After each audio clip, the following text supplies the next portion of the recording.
Pues Julio es licenciado y doctor en Derecho Penal por nuestra Universidad de Salamanca. Además es profesional penitenciario desde 1985 y actualmente se encuentra trabajando aquí en el Centro Penitenciario de Salamanca, en Todas. Además ha sido asesor de Secretaría General de Instituciones Penitenciarias en Madrid de 2004 a 2008. Desde el 97 ha estado siendo profesor aquí en la Universidad de Salamanca por parte del CISE y desde 2000 como profesor asociado. A nosotros me consta que a muchos de nosotros sí que nos ha dado clase de Derecho Penal. También está en el Departamento de Derecho Penitenciario. Ha sido miembro de la Asistencia Técnica Internacional en el programa de la Agencia Española de Cooperación Internacional y Desarrollo de Reforma Penitenciaria en Albania, y también ha sido miembro de la Asistencia Técnica Internacional en el programa de la Unión Europea de Seguridad y Justicia para el sistema penitenciario de adolescentes en conflicto con la ley penal. Desde el 2002 ha estado trabajando en diversos programas de cooperación en materia penitenciaria en países como El Salvador, Argentina, Guatemala o Honduras. Ha sido ponente en múltiples conferencias y seminarios, cursos en varias universidades como la de Buenos Aires o la Centroamericana de El Salvador. Además, es el autor de más de una treintena de publicaciones en materia penal y penitenciaria, y hoy tenemos la suerte de tenerlo aquí con nosotros. Así que nada, sin más dilación, os dejo que comience a darnos su ponencia, dándonos una visión internacional sobre el sistema penitenciario de la actualidad. Buenas tardes y ante todo muchas gracias por la presentación. Confieso que esta súbita subida de temperaturas también afecta, ¿no? He tenido que venir un poco rápido y bueno, pues... Y teniendo en cuenta también que quiero que sea una sesión dinámica, es decir, que haya preguntas, aunque tengo una hora de intervención, yo creo que 40 minutos, 45 minutos va más que de sobra, para dar unas líneas maestras sobre el derecho penitenciario a nivel internacional, que bueno, pues es lo que me pidieron cuando me dijeron que si quería intervenir en este seminario, en estas jornadas, y fundamentalmente pues también lo que es en realidad el sistema penitenciario y el deber ser, o sea, lo que debería ser y lo que es, no solo en España sino a nivel internacional, porque sabemos que la realidad penitenciaria dista mucho de lo que debe ser el sistema, ¿no? En general. O sea, yo voy a ser crítico también con nuestro país, a pesar de que adelanto de que tenemos una normativa bastante avanzada, quizá de las más avanzadas del mundo, una ley a la que me referiré un poco, que se aprobó por aclamación de las fuerzas políticas en el año 79. La Ley Orgánica General Penitenciaria es la primera ley de la democracia, la primera ley orgánica de la democracia después de aprobada la Constitución del 78. Y además, quizá por eso, porque se aprobó por aclamación, ha tenido tanto éxito. Es decir, estamos ante el 39 aniversario de la aprobación y solo se ha reformado en 3 o 4 ocasiones, algo que no puede decir el derecho penal. El Código Penal, que tiene poco más de la mayoría de edad, bueno, sí, ya tiene de vigencia 23 años, mejor dicho 22, porque entró en vigor en mayo del 96, y se ha reformado aproximadamente en 30 ocasiones, algo que es un poco esperpéntico en un Estado democrático de derecho como el nuestro, avanzado.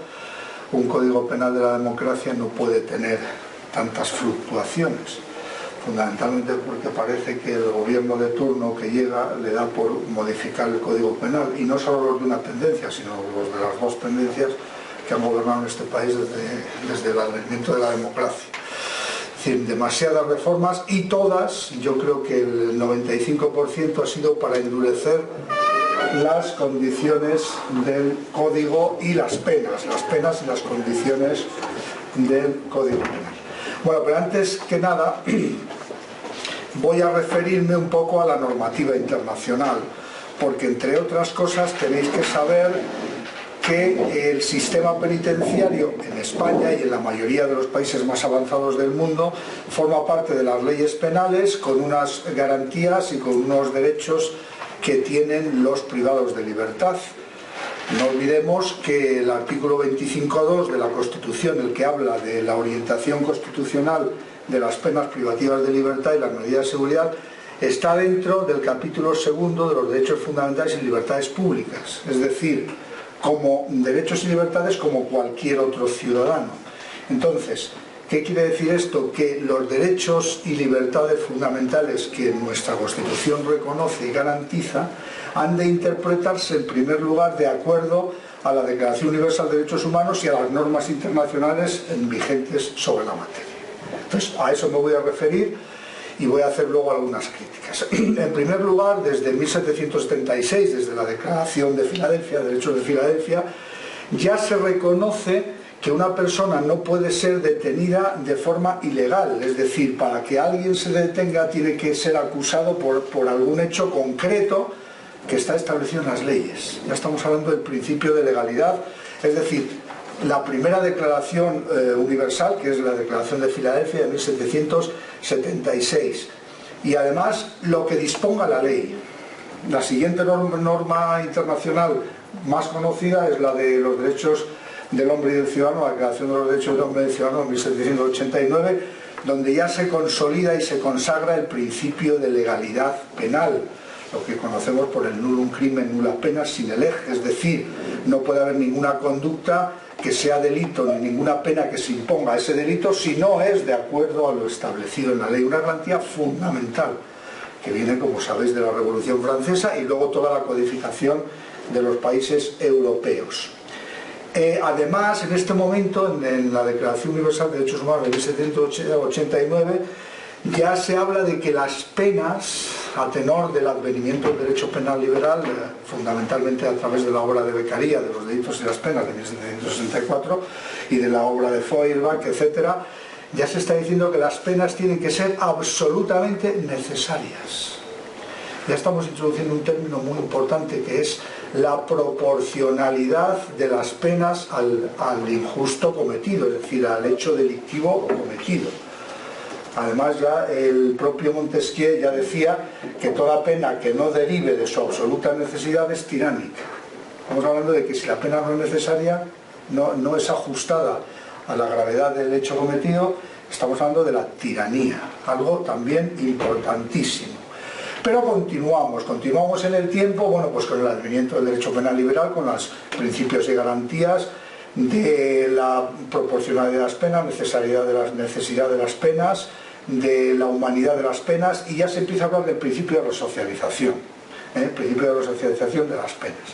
Pero continuamos con las normas internacionales y en el 1948, en la Declaración Universal de Derechos Humanos, que todos conocéis, ya consagra pues esos derechos a la vida, la libertad, la seguridad, la prohibición de torturas, malos tratos, tratos crueles, inhumanos y degradantes, la prohibición de detenciones arbitrarias y también, evidentemente, el principio de legalidad penal.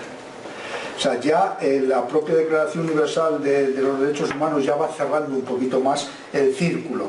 ¿Qué ocurre? En Europa se completa con el Convenio Europeo de Derechos Humanos en 1950, donde además de consagrar el principio de legalidad y la prohibición de las torturas, tratos crueles, inhumanos y degradantes, habla de la no discriminación de las personas cuando están cumpliendo pena en prisión, etc.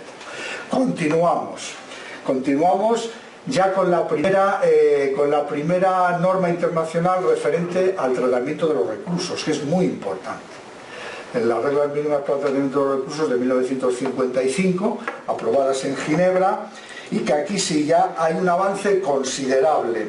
Un avance considerable porque ya considera que la finalidad de las penas no debe ser el castigo o la retribución, como se decía, como conocéis, por las teorías absolutas, sino que la finalidad de las penas privativas de libertad es la prevención del delito y la reducción de la reincidencia. ¿Cómo se consigue, cómo quiere las reglas mínimas para el tratamiento de los reclusos que se reduzca la reincidencia? Fundamentalmente con la reinserción social del condenado. ¿Y cómo se consigue la reinserción social del condenado? ¿Qué es la reinserción social del condenado? Pues es que la persona que ha cometido un delito, cuando salga en libertad, no vuelva a cometerlos. Eso fundamentalmente es la resocialización, la reinserción social de los condenados. Y también las reglas mínimas establece cómo se debe hacer esto. Se debe hacer pues con actividades formativas, laborales, ocupacionales, deportivas, recreativas, terapéuticas, es decir, todas ajustadas también a lo que desde el punto de vista criminológico se habla del perfil criminológico, es decir, no es lo mismo una actividad terapéutica para un agresor sexual que para alguien que ha cometido violencia de género, para un asesino en serie. Aunque haya aspectos de la violencia que sean comunes en la conducta delictiva, pero no tiene absolutamente nada que ver un tipo delictivo con otro tipo delictivo. Y de acuerdo a ese diagnóstico de la capacidad criminal, la adaptabilidad social, etcétera, etcétera, ya hay que actuar con unos programas específicos de tratamiento que no tienen por qué ser muy complejos. Es decir, la educación, el trabajo, la formación, el respeto a los derechos humanos son actividades muy importantes que ya vienen desde la propia reglas mínimas del 55, que como sabéis se reformaron en el año 2015 y ahora se llaman reglas Mandela. Pero bueno, materia básica. Ya se está hablando en el año 55 que la finalidad fundamental de las penas de cárcel, de la prisión, no va a ser el castigo, por supuesto, sí va a ser la prevención de delitos, es decir, la prevención general y la prevención especial positiva, es decir, la reeducación y la reinserción social. Vamos avanzando, si os dais cuenta, en esta consideración de lo que debe ser la finalidad de la pena, lo que es, luego lo hablamos, pero bueno, lo que debe ser la finalidad de las penas. Hablé antes del Convenio Europeo de Derechos Humanos, pero es que también en América hay una convención, la Convención Americana de Derechos Humanos de 1969, se aprobó en San José, en Costa Rica, y que es mejor que el Convenio Europeo.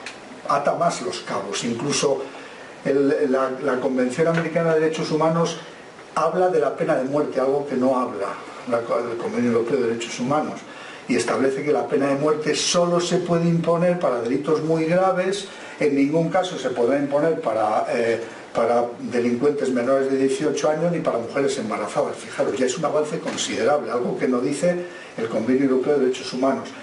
Pero es que además me atrevo a decir que la Convención Americana, cuando habla de la prohibición de tratos inhumanos y degradantes, menciona el calificativo crueles, inhumanos y degradantes, algo que no menciona el Convenio Europeo de Derechos Humanos. Estamos hablando ya no solo de tratos inhumanos y degradantes, sino de tratos crueles, inhumanos y degradantes. Hay un avance absolutamente considerable.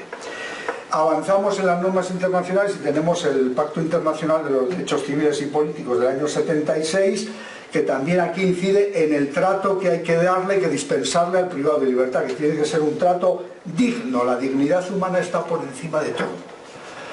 La dignidad humana no la pierde nadie, por muy criminal que seas y por muy condena que estés cumpliendo en prisión. No la pierde nadie. Es decir, eso que nuestra Constitución garantiza en el artículo 10, la dignidad de la persona, los derechos inviolables que son inherentes al libre desarrollo de la personalidad, son fundamentos del orden político y de la paz social. Es decir, es algo que es básico y necesario, el respeto a la dignidad humana. Aquí también el Pacto Internacional de los Derechos Civiles y Políticos también nos habla de la finalidad de la pena privativa de libertad, que también la basa en la reeducación y la reinserción social, en la resocialización. Bueno, ni que decir tiene que luego a las reglas mínimas aludiré más tarde, pero también las reglas mínimas establecen un principio marco de lo que debe ser la ejecución penitenciaria, es decir, ya establece que no puede haber discriminación alguna por parte de ningún tipo, ni de sexo, ni de raza, ni de religión, ni de opinión de las personas que estén en prisión, pero es que también nos establece que tienen unos derechos fundamentales, que tienen que tener locales dignos, dormitorios dignos, que tiene que haber una sanidad, una higiene absolutamente digna, que tiene que haber pues eso, asistencia sanitaria, que tiene que haber educación, que tiene que haber talleres, que tiene que haber formación, es decir, todo eso lo recoge las reglas mínimas para el tratamiento de los reclusos. También habla de la separación de internos por categorías. Esto es algo que luego ya os comentaré un poco de la normativa española e internacional, es decir, las personas cuando ingresan en prisión no puede ocurrir como en el sistema de aglomeración del siglo XVI-XVII, en el cual todas las personas, con independencia de su situación procesal, fueran preventivos o fueran condenados, estaban juntos, o con independencia de si eran primarios o reincidentes, si eran asesinos en serie o si eran robagallinas, todos iban a las mismas dependencias. ¿Y qué ocurría con eso? Que el contagio moral y el contagio de todo tipo era una perversión, ¿no? Lo que ocurría y lo que denunciaban muchos autores clásicos. John Howard, por ejemplo, John Howard murió de fiebres carcelarias después de visitar muchísimas cárceles de Inglaterra, de Gales, incluso en España, en el siglo XVIII, finales del siglo XVIII, y en aquel momento se denunciaba eso. Entonces, ya el primer sistema conocido, el de aislamiento celular filadélfico-pensilvánico, ya separa demasiado, porque lo que hace ahí es aislar a la persona durante todo el tiempo, que es pernicioso. Luego ya después avanza hacia el sistema auburniano, que es más o menos el de trabajo por el día y aislamiento por la noche, y al final avanza hasta el último sistema, que son los sistemas progresivos, que son los que dominan hoy en la mayoría de los países. Es decir, los sistemas progresivos consisten en que la ejecución de la pena se va a dividir en grados, etapas o fases, donde la persona va a ir cumpliendo la condena y va a ir evolucionando favorablemente en virtud de su conducta, de su participación en trabajos, etc. Hasta que al final consigue la libertad condicional o libertad anticipada. Bien, pues eso se garantiza, ya os digo, en las reglas mínimas para el tratamiento de los reclusos. Posteriormente, las reglas Bangkok para mujeres privadas de libertad es del año 2011, es decir, hasta ahí estaríamos hablando un poco de lo que es la normativa internacional, ¿no? Que afecta a las penas privativas de libertad y a los privados de libertad. ¿Qué ocurre con nuestro país? Bueno, pues nuestro país, además de todo esto, en nuestra Constitución garantiza este principio de resocialización, el artículo 25.2. Además, el artículo 25.2 de nuestra Constitución es un precepto que la mayoría de los países no tienen del arco europeo, es decir, tal como está expresado. O sea, porque tú puedes tener un precepto constitucional que diga que las penas privativas de libertad estarán orientadas a la educación y a la reinserción social. Pero es que la nuestra dice, no podrán consistir en trabajos forzados. Y además dice, el condenado a pena de prisión gozará de los derechos fundamentales de este capítulo, a excepción de los que estén expresamente limitados por el contenido del fallo condenatorio, el sentido de la pena y la ley penitenciaria. Y luego continúa, en todo caso tendrá un derecho al trabajo remunerado, los beneficios correspondientes de la seguridad social, el acceso a la cultura y el desarrollo integral de su personalidad. Es decir, ese artículo no lo consagra ninguna constitución europea. Por eso esas pitas se le ha escapado al legislador en relación, y luego si queréis hablamos en las preguntas, en relación a la prisión permanente revisable. Ojo, que otros países la tienen, sí. La revisión es eficaz y eficiente a unos determinados años, cosa que aquí no es tan real, no es tan concreta, no es tan eficaz, porque además de cumplir más años para revisión, no está muy claro, hay preceptos ambiguos, preceptos que no concretan, ¿no? Que atentan al principio de legalidad. Es que además ningún precepto, ninguna Constitución europea consagra tan expresamente como la nuestra el principio de resocialización, porque lógicamente una prisión permanente revisable con estas condiciones, el principio de resocialización queda devaluado, algo que la propia norma fundamental consagra y además dentro de los derechos fundamentales. Es decir, que es muy importante el aspecto este. De ahí que luego la ley penitenciaria española sea muy avanzada.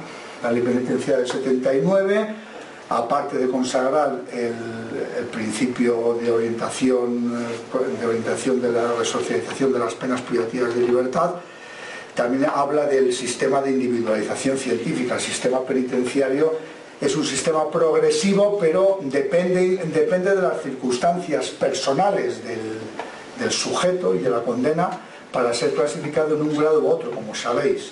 Entonces, va un paso más allá, porque sí, en otros países se habla así, el sistema progresivo, ojo, Pero el sistema progresivo no es idéntico al sistema de individualización científica que tenemos en España.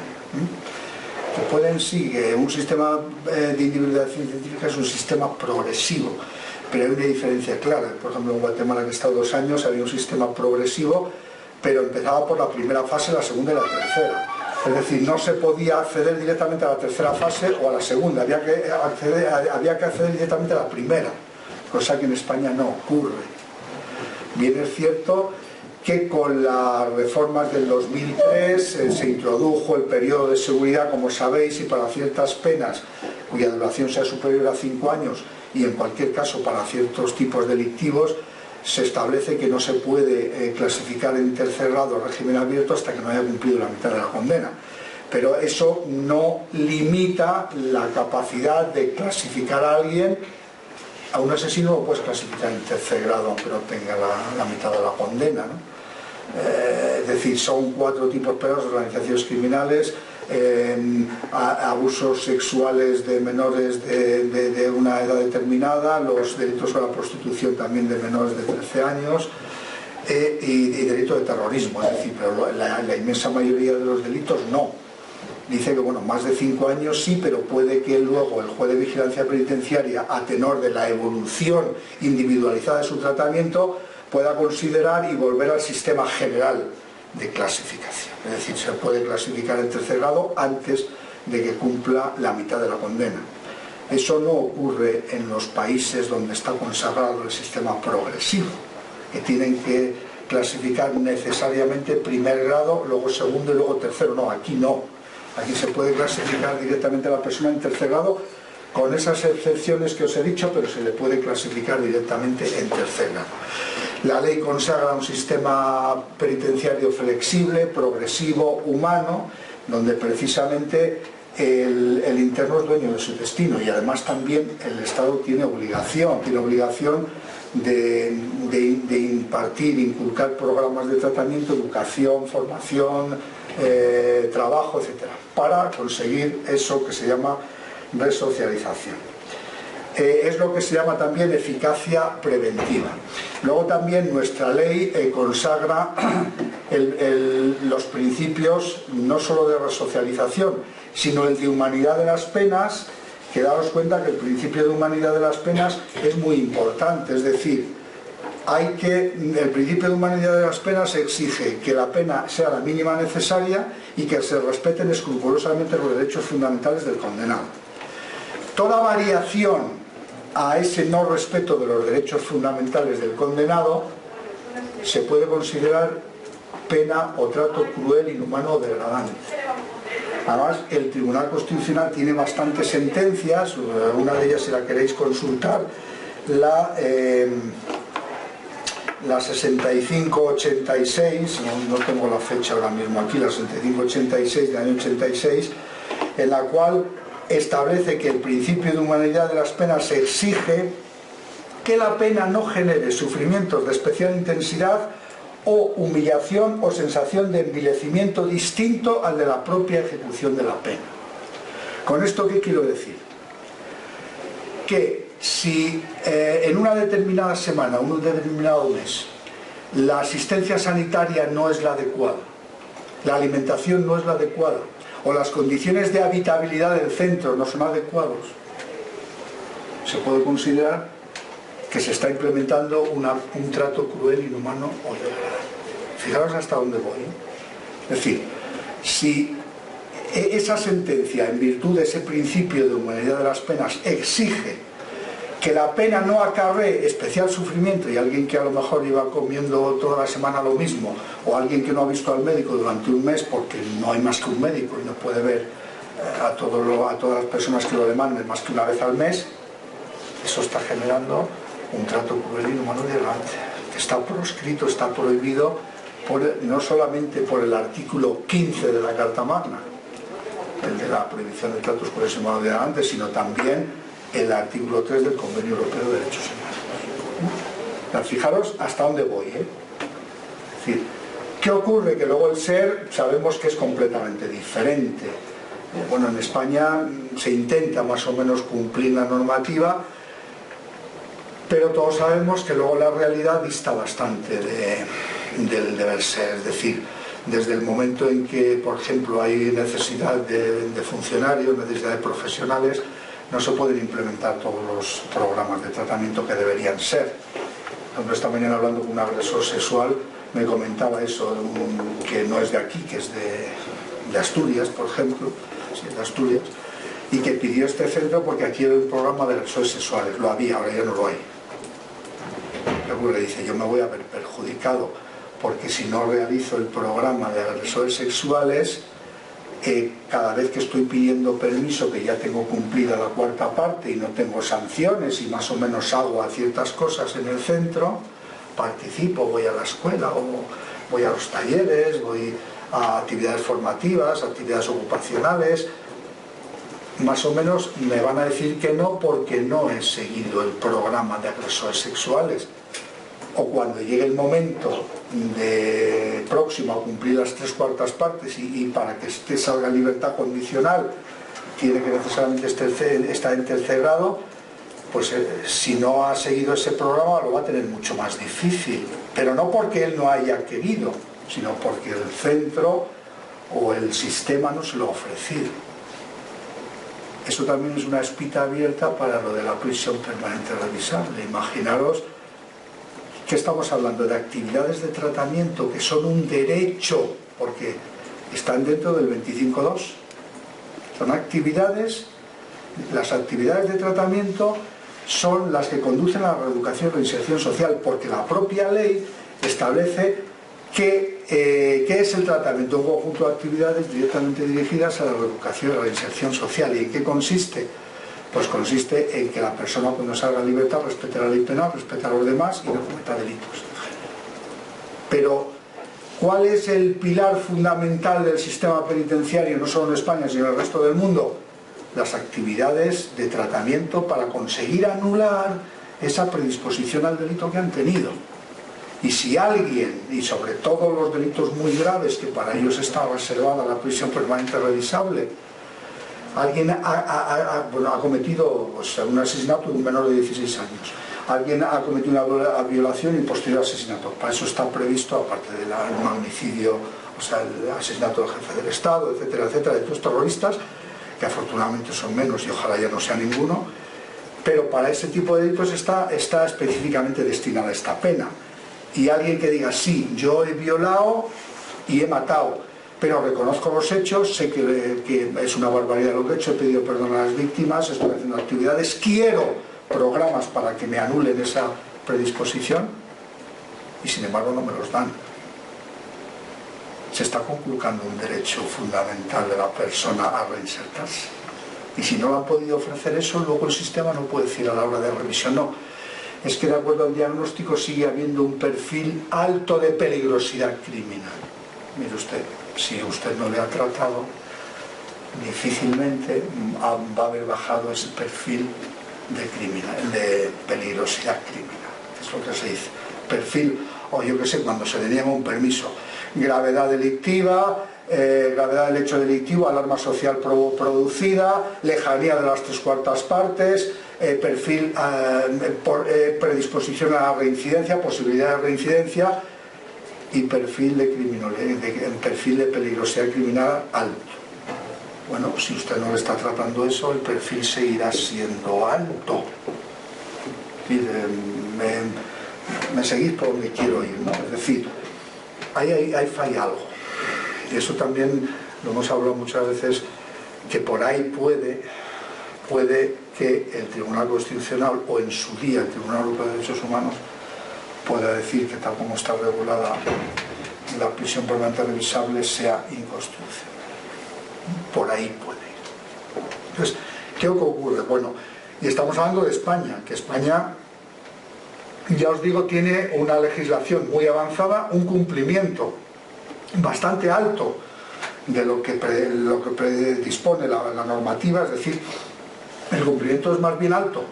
No os quiero hablar de otros países. Bueno, la línea europea más o menos es estable, es decir, la mayoría de los países de Europa, nuestra ley es una copia de la antigua República Federal Alemana, de la sueca y de la italiana, y bueno, lógicamente calca las normas internacionales, las reglas mínimas para el tratamiento de los reclusos. El cumplimiento, el porcentaje de cumplimiento es más alto de lo que en otros países es, pero no es total. Es decir, no, porque luego quiebran muchas cosas. Incluso lo que muchas veces hablamos, la autoridad penitenciaria, quien esté, depende muchísimo de las vicisitudes penitenciarias de un condenado, de un privado de libertad, o preventivo o penado. Depende muchísimo del funcionario que esté muchas veces. Porque imaginaros que ante cualquier mínimo incumplimiento de la normativa, sobre todo de las infracciones y sanciones, un determinado funcionario es más tolerante y otro no. Entonces, el que es menos tolerante, más riguroso, que puede iniciar un expediente disciplinario y no se arregla por la mediación, precisamente porque no está funcionando, salvo los módulos de respeto y de aquella manera. No se acude a la mediación, alguien que se le inicia un expediente disciplinario y es sancionado, ¿qué ocurre? Que si está saliendo de permiso, ya no va a poder salir de permiso hasta que no cumpla la sanción y la cancele. Y si la falta es muy grave, tiene que estar 6 meses al menos, si es grave 3 meses y si es leve 1 mes. Es decir, y luego, cuidado, luego tiene que pasar por la Junta y decir, no, pero es que la sanción, la infracción que ha cometido, bueno, tiene tal entidad, una desobediencia, se le han pillado objetos prohibidos, bueno, pues a lo mejor en lugar de 3 meses está 6.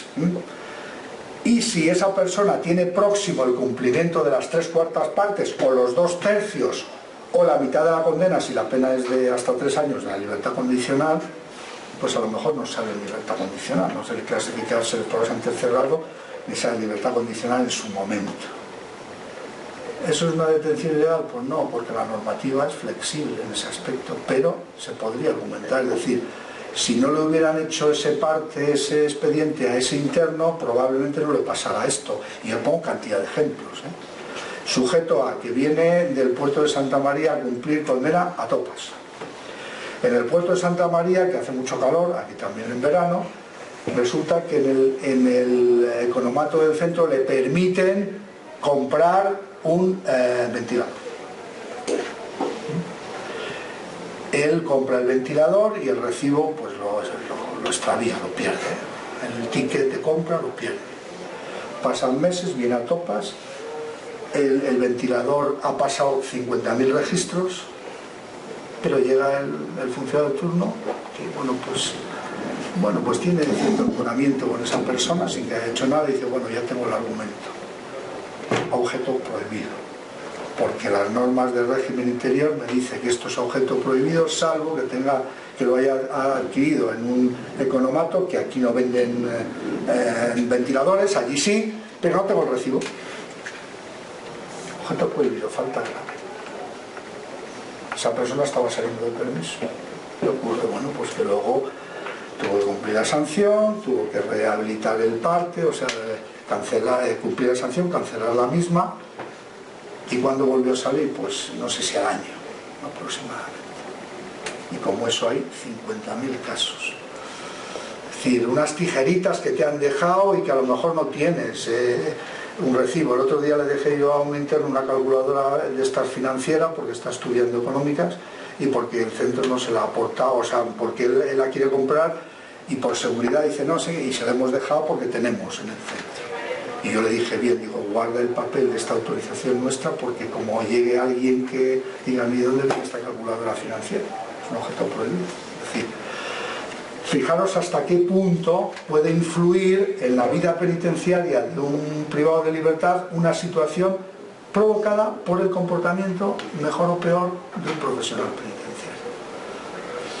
O en los informes correspondientes para los permisos, para libertad condicional, para progresión de grado, que pueden ser deficientes y por culpa de que ese profesional no ha cumplido con su deber, pues a lo mejor luego la dirección general no le progresa a tercer grado y luego el juez a través de recurso a lo mejor sí, después de que, pero dilatando el tiempo. Es decir, eso de verdad influye muchísimo.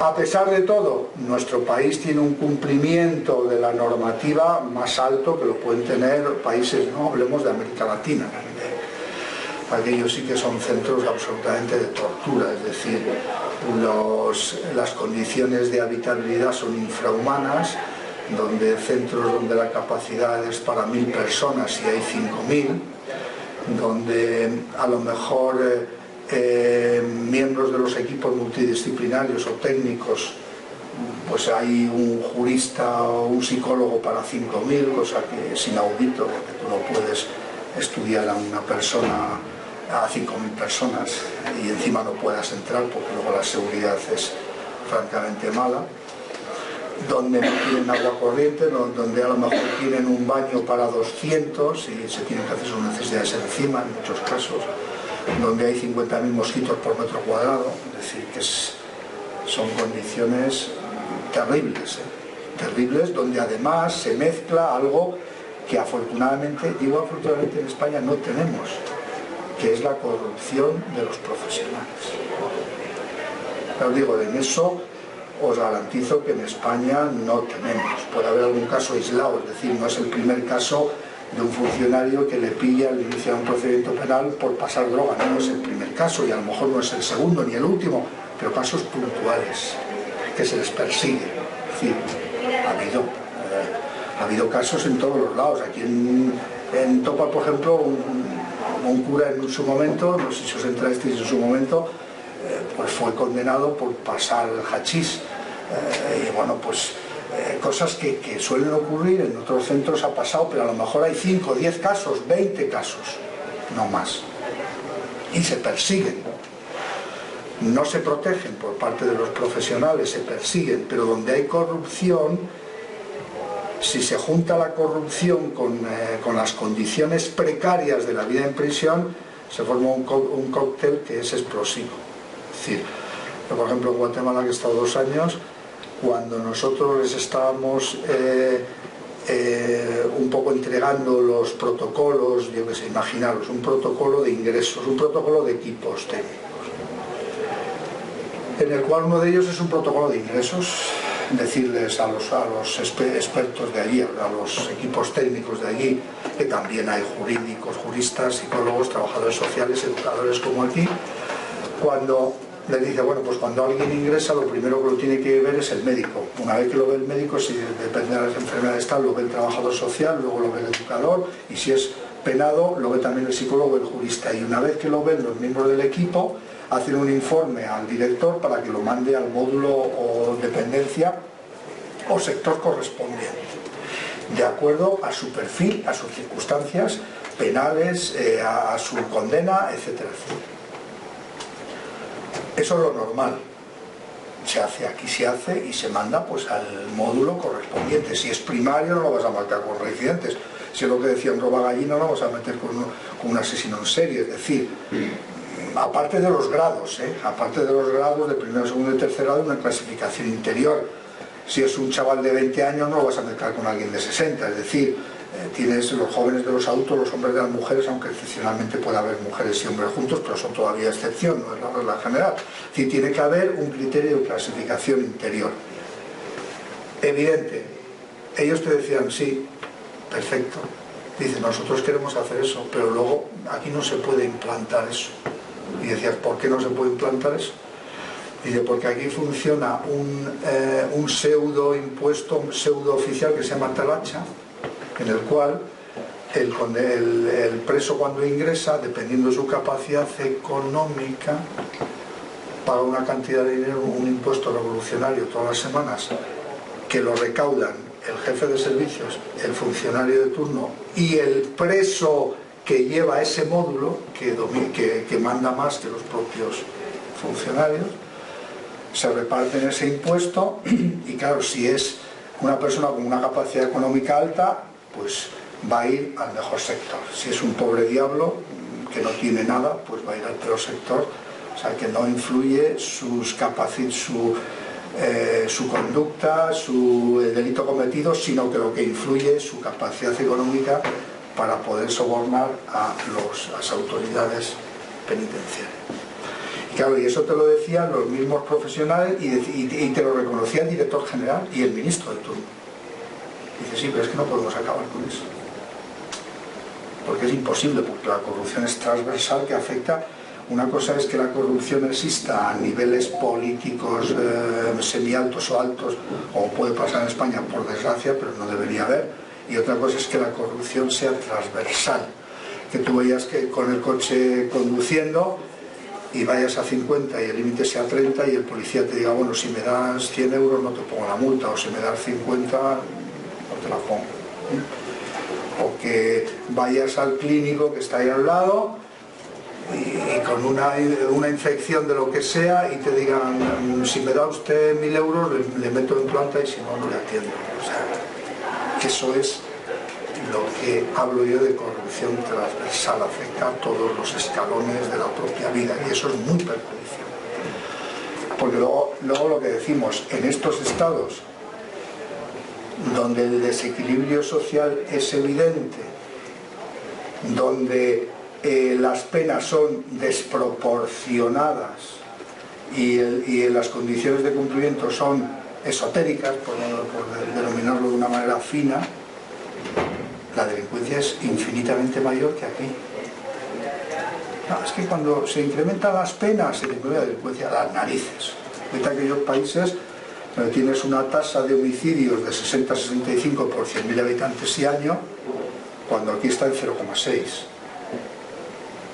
por 100.000 habitantes y año. Aquí se cometen 300 homicidios en un año de 47 millones de habitantes. En Guatemala se cometen 6.000 de 15 millones de habitantes. Y todos los días hay sistemáticamente asesinatos, homicidios, extorsiones, atracos, robos, y luego la impunidad es elevadísima. Es decir, que ese axioma de más penas, menos delincuencia, me lo paso yo por algún sitio, por Arco de Triunfo, porque no vale para nada. O sea, y yo a la gente que diga eso la mando a aquellos países, para que realmente observe la realidad, porque es que nunca mejor dicho, la mejor política criminal es una buena política social, que no tiene nada que ver con el derecho penal, porque el que incremente las penas de forma desproporcionada va a estar pensando el que va a violar o el que va a matar, el que yo tengo una prisión permanente o no, o sea, voy a tener pena de muerte o no, es que no, y donde hay pena de muerte. Fijaros, estando yo hace poco en Nueva York, en una cadena de televisión, ocurrió el hecho de alguien que mató a 17 estudiantes, no sé, hace poco, hace un par de meses. Bueno, pues en las cadenas de televisión, cuando salían, no como aquí, de incremento de penas, lo que pedían era más intervención del Estado para que no ocurrieran esas cosas, pero no incrementar las penas, porque la pena de muerte no valía para nada. Además, me parece que fue en California, está la pena de muerte y se cometieron esos crímenes. Es decir, que ahí la demanda de las propias víctimas no es más pena, no. Es más intervención para prevenir, pero no más penas. Porque ya se dan cuenta de que eso realmente no sirve para nada. Es decir, ¿hacia dónde va el sistema penitenciario? Yo creo que por desgracia, debido a todos los sucesos que ocurren, la magnificación de los mismos por parte de los medios de comunicación, de los grupos de presión son tan altos que el poder político se puede resquebrajar. Es decir, bueno, pues lo que ha pasado hace poco aquí en España con lo de la prisión permanente revisable, la verdad es que los que llevamos estudiando el derecho penal toda la vida, derecho penitenciario, decimos, es que no puede ser. O sea, que es que esto no puede ser porque no va a mejorar absolutamente nada. O sea, si el castigo no vale para nada, por lo menos intenta que la pena tenga la finalidad que está prevista en las leyes penales, es decir, la reeducación y reinserción social trabaja para eso. Pero porque haya más penas, 3 minutos, vale, porque haya más penas no vamos a resolver absolutamente nada. Y eso, yo lo digo desde la experiencia, ya son muchos años, 33 años trabajando en el sistema y trabajando 20 y tantos en la universidad, investigando sobre esto, y luego la realidad del trabajo en otros países. Es decir, que te lo dice así. Yo la primera vez que salí de España fue a El Salvador y me encontré en la Universidad Centroamericana, donde mataron a los jesuitas en el año 89, que por cierto ahora se ha reabierto el caso. Me encontré una situación caótica y una violencia tremenda, y luego pues lo mismo, vas a Sudamérica un poco menos, pero también, y el mensaje es el mismo, es decir, pero ese mensaje es la pescadilla que se muerde la cola, no sirve realmente para nada. Y luego pues las condiciones de vida de la mayoría de los países de esta órbita. También estuve trabajando para ASI en Irak, lo mismo, es decir, yo recuerdo cuando estábamos formando a los iraquíes aquí en Madrid, porque eso fue en España, cuando teníamos 4 semanas de curso, ¿no? Y la primera semana le estabas explicando todo esto y más o menos les parecía, bueno, pues la utopía de Tomás Moro, les parecía aquello que no podía ser. Cuando visitaron el primer centro, en Madrid 5, Soto del Real, estaban paseando por las instalaciones deportivas y todos mirando para arriba y decían, ¿dónde está el guardia con la escopeta? Los funcionarios llevan armas, ¿cómo es posible? Y cuando vieron la convivencia, que es absolutamente pacífica, se dieron cuenta de que eso que le estábamos contando era real. Es decir, la violencia en las cárceles españolas ha disminuido notablemente en los últimos 40 años. Desde motines un día sí, otro también, a finales de los 70, ahora mismo no hay prácticamente. Y no porque se haya incrementado la seguridad física y la seguridad electrónica, que también, sino porque hay más actividades. Mientras los privados de libertad tienen actividades, se están evadiendo de su... y lo que quieren es que si además a esas actividades se las premia con permisos de salida, con progresión de grado y con salida anticipada de prisión, muchísimo mejor. Es decir, que eso, por mucho que se diga, la realidad penitenciaria debería ser más de lo que os estoy hablando que no del castigo.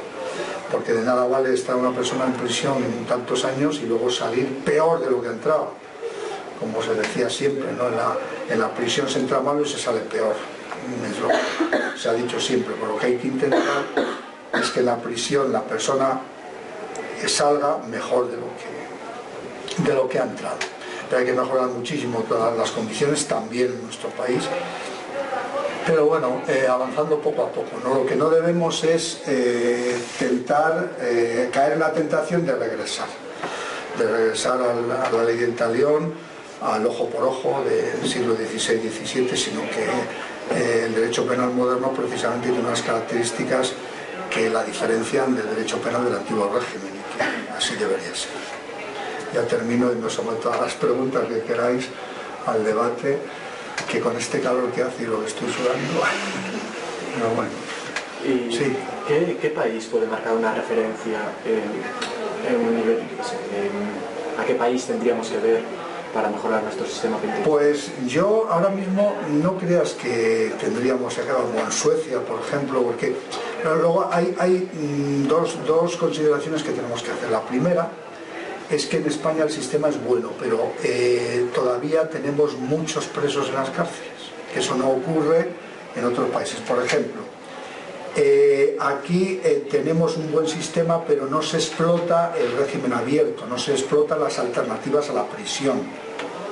En otros países, como en Francia, como en Suecia, como en Alemania, se explota más el régimen abierto. Y aquí el régimen abierto tenemos un 10 o un 15% de personas. Estadísticas las tengo aquí, y en otros países son el 40 o el 50% que están en el régimen abierto. Posibilitar más la prisión abierta, las alternativas a la prisión, que haya menos gente. ¿Por qué ocurre esto?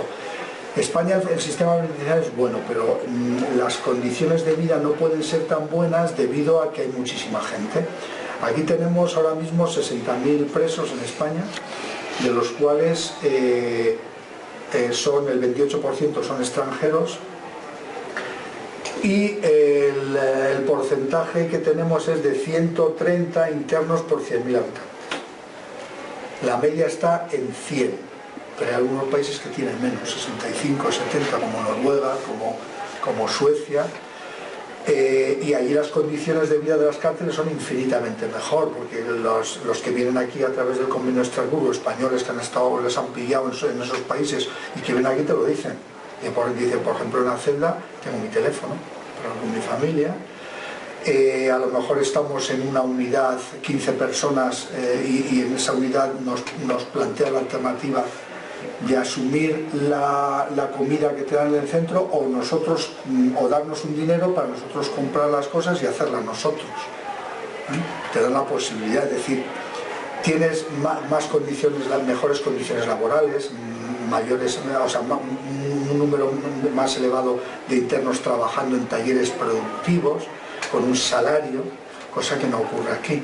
Aquí el porcentaje de penados que está trabajando creo que son 12.000, 13.000 internos de los 60.000 que hay. Es un porcentaje muy bajo en talleres productivos, es decir, trabajas y te dan un salario, es decir, hay muy poco.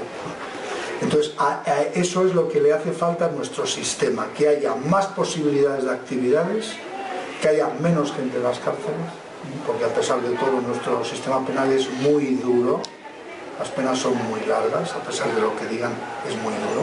Eso de que se entra por una puerta y sale por otra, eso es falso completamente, eso lo dice cualquiera. Y eso es lo que le haría falta, porque luego lo demás, las condiciones y demás son bastante buenas, pero al haber más gente, por ejemplo en Topa lo notamos, en Topa ahora mismo hay 750 internos y ha habido 2.000 en su momento. Ahora vas a cualquier módulo y tienen 50, 60, que es una maravilla.